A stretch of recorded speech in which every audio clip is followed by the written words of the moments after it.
Well students, अभी हम लेने जा रहे हैं atomic number and mass number. बच्चे, एटॉमिक नंबर क्या होता है? किसी एटम का total number of protons present in the nucleus of an atom. जितने किसी न्यूक्लियस ऑफ एटम में प्रोटॉन्स होते हैं वो उसका एटॉमिक नंबर होता है। और total number of electrons present in the neutral atom, वो भी एटॉमिक नंबर होता है, क्योंकि किसी एटम में नंबर ऑफ प्रोटॉन जिनका पॉजिटिव चार्ज होता है equal to number of electron जिनका नेगेटिव चार्ज होता है, वो सेम होता है। इलेक्ट्रॉन प्रोटॉन की क्वांटिटी नंबर सेम है, इसलिए नंबर ऑफ प्रोटॉन्स जहाँ फिर न्यूट्रल एटम में नंबर ऑफ इलेक्ट्रॉन जितने हैं उसी को बच्चे नाम देते हैं एटॉमिक नंबर। जैसे सोडियम में 11 प्रोटॉन्स हैं, 11 इलेक्ट्रॉन्स हैं, इसलिए सोडियम का एटॉमिक नंबर क्या है? 11। हाइड्रोजन में 1 इलेक्ट्रॉन है, 1 प्रोटॉन है, उसका एटॉमिक नंबर क्या है? 1 एंड सो ऑन। तो बच्चे, atomic number is also called as proton number because charge on the nucleus depends upon number of protons. क्योंकि न्यूक्लियस के चार्ज नंबर ऑफ प्रोटॉन्स की वजह से होता है, इसलिए एटॉमिक नंबर को प्रोटॉन नंबर भी दिया गया है। बच्चे, since electrons has negligible mass, electron का मास नहीं के बराबर होता है, the entire mass of the atom is due to protons and neutrons. इसका मतलब है किसी एटम का मास कौन बनाता है? प्रोटॉन और न्यूट्रॉन बनाते हैं जो न्यूक्लियस के अंदर होते हैं। ऐसा हमने रदरफोर्ड मॉडल में भी पढ़ा। The particles present in the nucleus are also collectively called as nucleons. Means protons plus neutron जो प्रेजेंट होते हैं न्यूक्लियस के अंदर, दोनों को कलेक्टिवली हम न्यूक्लियॉन्स का नाम देते हैं। तो हम ऐसा भी कह सकते हैं, nucleons are responsible for atomic mass of the atom. So nucleons क्या है? Protons plus neutrons. As each of these particles has 1 unit mass on the atomic mass scale. Atomic mass scale के हिसाब से न्यूट्रॉन का mass भी 1 atomic mass unit है, proton का भी उतना ही है। Therefore sum of the number of protons will nearly be mass of the atom also called mass number. Sum of the number of protons के साथ बच्चे न्यूट्रॉन्स भी है। प्रोटॉन्स और न्यूट्रॉन्स का जो दोनों का sum of the number of protons plus neutrons will nearly be the mass of the atom also called mass number. हम ऐसा भी कह सकते हैं, total number of nucleons, nucleons क्या है? प्रोटॉन्स प्लस न्यूट्रॉन्स, वो जितने होंगे वही किसी एटम का मास नंबर है। जैसे हम एग्जांपल लेते हैं, तो बच्चे जैसे जे हमारे पास है, एक्स एलिमेंट है, ए उसका मास नंबर है, जेड उसका एटॉमिक नंबर है। तो हमारे पास मास नंबर का सिंबल ए हम एक्स के एलिमेंट के इधर लिखते हैं, एटॉमिक नंबर जेड हम एलिमेंट के इधर लिखते हैं, और एलिमेंट तो एक्स है। फॉर एग्जांपल हम सोडियम को कैसे लिख रहे हैं? सोडियम 1123। तो इसमें सोडियम हमारा एलिमेंट है या सोडियम का एटम है, मास नंबर इसका 23 है जो कि ए है, और 11 इसका क्या है? एटॉमिक नंबर है। इसलिए हम बच्चे कह सकते हैं नंबर ऑफ प्रोटॉन सोडियम में कितने हैं? 11, क्योंकि इसका एटॉमिक नंबर 11 है। इलेक्ट्रॉन भी 11 न्यूट्रल एटम में, और न्यूट्रॉन्स प्लस प्रोटॉन्स दोनों मिला के क्या होता है? Mass number. इसका मास नंबर 23 है, तो न्यूट्रॉन्स प्लस प्रोटॉन 23 है। इसमें प्रोटॉन जो है एटॉमिक नंबर है वो 11 है, तो 23 में से 11 निकाले तो बाकी बच गए न्यूट्रॉन। तो न्यूट्रॉन हो गए 23 माइनस 11 12। ऐसे ही हम कह सकते हैं सोडियम के प्रोटॉन 11 है, न्यूट्रॉन 12 है, और इलेक्ट्रॉन भी 11 है। सिमिलरली हमारे पास एलिमेंट है बच्चे यूरेनियम, जिसका 92 एटॉमिक नंबर है, 238 मास नंबर है। तो हमारे पास क्या आ गया? Protons plus neutrons, mass number 238। इनमें प्रोटॉन होते हैं जो उसका एटॉमिक नंबर होता है, तो वो 92 है, इसलिए प्रोटॉन तो 92 आ गए। न्यूट्रॉन हमने निकालने हैं, मास नंबर 238 आ गया। तो हम कह सकते हैं न्यूट्रॉन इक्वल टू क्या हो गए?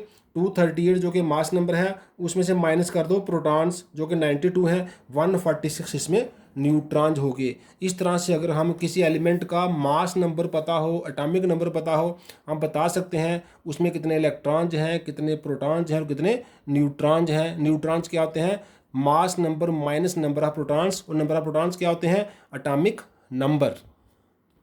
बच्चे, अब हम लेने जा रहे हैं आइसोटोप्स क्या होते हैं? ISO, isotopes.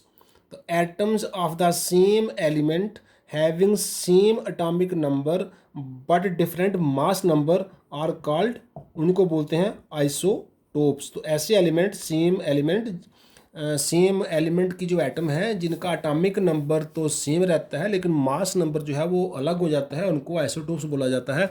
जैसे hydrogen has 3 isotopes, 1H1, 1H2, 1H3, तीनों का एटॉमिक नंबर तो 111 है, लेकिन इसका मास नंबर 1 है, इसका मास नंबर 2 है, इसका मास नंबर 3 है। इसको बच्चे प्रोटियम भी बोलते हैं, इसको ड्यूटेरियम भी बोलते हैं, इसको ट्रिटियम भी बोलते हैं हाइड्रोजन के केस में। ऐसे क्लोरीन के हमने 2 आइसोटोप लिखे हुए हैं, एक Cl का मास 35 है, एक Cl का मास नंबर 37 है, लेकिन दोनों Cl का एटॉमिक नंबर 17 रहेगा, वो चेंज नहीं हो सकता है। ऐसे ही कार्बन के हमने 3 आइसोटोप लिखे हैं, एक कार्बन 12 मास नंबर, एक 13 मास नंबर, एक 14 मास नंबर, लेकिन तीनों कार्बन का जो एटॉमिक नंबर है वो हम जानते हैं वो 6 होता है। बच्चे आइसो बार जो होते हैं, आइसोटोप्स होते हैं, हम आइसोटोप की बात कर रहे हैं, differ in number of neutrons, उनमें नंबर ऑफ न्यूट्रॉन की वजह से ऐसा डिफरेंस आता है। जैसे आप देख सकते हैं कार्बन 12 है, इसमें प्रोटॉन 6 है, न्यूट्रॉन भी 6 हैं, 6 + 6 12 मास नंबर हो गया। कार्बन 13 में प्रोटॉन 6 हैं, न्यूट्रॉन 7 है, 6 + 7 13 मास नंबर हो गया। और तीसरे वाले में प्रोटॉन 6 हैं, न्यूट्रॉन 8 हैं, 6 + 8 14 मास नंबर हो गया। तो जो हमारे आइसोटोप्स हैं इनके प्रोटॉन तो सेम आ रहे हैं, 666 एटॉमिक नंबर सेम हो गया, लेकिन न्यूट्रॉन जो है वो डिफरेंट है, इसमें 6 है, इसमें 7 है, इसमें 8 है, जिसकी वजह से मास नंबर जो है वो चेंज हो रहा है। अब हम बात करते हैं आइसोबार्स की। तो ये आइसोटोप के रिवर्स हो जाएंगे, मींस उसमें क्या था, एटॉमिक नंबर सेम था, मास नंबर डिफरेंट था। इसमें क्या है, एटॉमिक नंबर डिफरेंट है, मास नंबर सेम है। सो एटम्स ऑफ द, वहाँ पर सेम एलिमेंट था, जहाँ पर डिफरेंट एलिमेंट हो जाएगा। तो atoms of the different elements having same mass number but different atomic number को बोलते हैं आइसोबार्स। जैसे कार्बन और नाइट्रोजन 2 एलिमेंट हैं, दोनों का एटॉमिक नंबर इसका 6 7 है, डिफरेंट हो गया। मास नंबर दोनों का 14 14 है, सेम हो गया, तो ये आइसोबार्स है। ऐसे 3 एलिमेंट हैं, आर्गन, पोटाशियम और कैल्शियम, तीनों का एटॉमिक नंबर 18 19 20 है, डिफरेंट हो गया। मास नंबर 40 40 40 सेम हो गया, तो ये तीनों एलिमेंट एक आइसोबार का सेट हो गया। आगे हम बढ़ते हैं एक और डेफिनेशन पर, आइसोटोन्स। तो ये क्या है, atoms of the different elements है containing same number of neutrons, इसमें न्यूट्रॉन सेम होते हैं, उन डिफरेंट एलिमेंट के सेट को हम आइसोटोन्स बोलते हैं। जैसे हमारे सामने 3 एटम का सेट है, 3 एलिमेंट का सेट है, इसका एटॉमिक नंबर 6 कार्बन का, नाइट्रोजन का 7, O का 8, इसका एटॉमिक नंबर मास नंबर 14, तो न्यूट्रॉन कितने हो गए, 14 - 6 8 न्यूट्रॉन, जहाँ पर 15 - 7 8 न्यूट्रॉन्स, जहाँ पर 16 - 8 8 न्यूट्रॉन्स। तो इन तीनों में नंबर ऑफ न्यूट्रॉन्स 8 है, सेम हो गए, और मास नंबर या फिर एटॉमिक नंबर दोनों डिफरेंट है, लेकिन न्यूट्रॉन्स सेम है। ऐसे एलिमेंट के सेट को हम नाम देते हैं बच्चे आइसोटोन्स। तो आइसोटोप्स क्या हैं, same atomic number, different mass number, और एलिमेंट सेम रहता है। आइसोबार और आइसोटोन में एलिमेंट डिफरेंट रहता है, आइसोबार में different atomic number, same mass number, isotone में सेम नंबर ऑफ न्यूट्रॉन्स। तो ये होते हैं 3 एटम्स के टाइप्स एज पर नंबर ऑफ प्रोटॉन्स, न्यूट्रॉन्स और number of you can say mass number, isotopes, isobar और आइसोटोन्स। अब हम बात करते हैं आइसो इलेक्ट्रॉनिक स्पीसीज की। तो बच्चे आइसो इलेक्ट्रॉनिक स्पीसीज क्या होते हैं, द स्पीसीज एटम्स हो सकती हैं, आयंस हो सकता है, containing the same number of electrons are called isoelectronic species, जिनमें इलेक्ट्रॉन सेम होते हैं, ऐसे स्पीसीज को आइसो इलेक्ट्रॉनिक स्पीसीज कहा जाता है। जैसे ऑक्सीजन का हम जानते हैं एटॉमिक नंबर 8 है, तो 2- मीन्स इसने 2 इलेक्ट्रॉन गेन किए हुए हैं, 8 इलेक्ट्रॉन खुद के 2- गेन किए हुए हैं, इसमें कितने हैं 10 इलेक्ट्रॉन्स हैं। ऐसे एफ का एटॉमिक नंबर 9 है, एक गेन किया हुआ है, तो इसमें भी 10 इलेक्ट्रॉन्स हैं। सोडियम का एटॉमिक नंबर 11 है, 11 इसके खुद के इलेक्ट्रॉन है, प्लस मीन्स एक लूज किया हुआ है, तो इसमें भी 10 इलेक्ट्रॉन है। 11 आपने एक लूज किया हुआ है, प्लस मतलब इलेक्ट्रॉन लूज करना, माइनस मतलब इलेक्ट्रॉन गेन करना। मैग्नीशियम का एटॉमिक नंबर 12 है, इसमें 12 इलेक्ट्रॉन होते हैं, 2 + 2 लूज किए हैं, तो इसमें भी 10 इलेक्ट्रॉन है।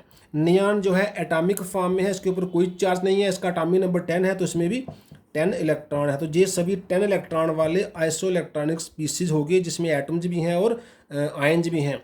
जो जिस एटम के ऊपर माइनस चार्ज है, तो वो इलेक्ट्रॉन गेन करने, उसने उतने जितना माइनस है उतने इलेक्ट्रॉन गेन किए होते हैं, और जिसका ऊपर जितना प्लस है उसने उतने इलेक्ट्रॉन लूज किए होते हैं। ऐसे बच्चे एक सेट और देखिए, कैल्शियम का एटॉमिक नंबर 20 है, तो 20 इसमें नॉर्मल इलेक्ट्रॉन होते हैं, 2+ इसने 2 लूज कर दिए, तो इसमें रह गए 18 इलेक्ट्रॉन। आर्गन एटॉमिक फॉर्म में है, इसका एटॉमिक नंबर 18 है, इसमें 18 इलेक्ट्रॉन्स। Cl एनाइन है, माइनस है, तो Cl का खुद का एटॉमिक नंबर 17 है, 17 इलेक्ट्रॉन, और माइनस मीन्स एक गेन किया हुआ है, इसमें भी 18 इलेक्ट्रॉन। तो ये भी एक सेट है आइसो इलेक्ट्रॉनिक स्पीसीज का जिन सभी में 18 इलेक्ट्रॉन है। ये सभी वो वाले स्पीसीज हैं जिन सभी में 10 इलेक्ट्रॉन्स हैं। तो जब किसी अगर न्यूट्रल एटम है जो उसका एटॉमिक नंबर है वही इलेक्ट्रॉन होते हैं, अगर एनाइन है तो जो उसका नेगेटिव चार्ज होता है उतने इलेक्ट्रॉन वो गेन कर लेता है, और कैटाइन है जो उसका पॉजिटिव चार्ज होता है उतने इलेक्ट्रॉन वो लूज़ कर देता है। जैसे सोडियम का 1+ है, इसने एक इलेक्ट्रॉन लूज़ कर दिया तो 11 - 1 10, मैग्नीशियम का 12 - 2 10, O2- है, O का 8 एटॉमिक नंबर है, नॉर्मल O का 8 इलेक्ट्रॉन है, 2- एनाइन हो गया, 2 गेन कर लिए तो इसमें भी 10 इलेक्ट्रॉन। नियॉन न्यूट्रल है, इसका एटॉमिक नंबर 10 है तो 10 इलेक्ट्रॉन्स। तो स्पीसीज में जिसमें सेम नंबर ऑफ इलेक्ट्रॉन हो उनको बोलते हैं आइसो इलेक्ट्रॉनिक स्पीसीज। आज हम इतने रखते हैं। थैंक यू बच्चे।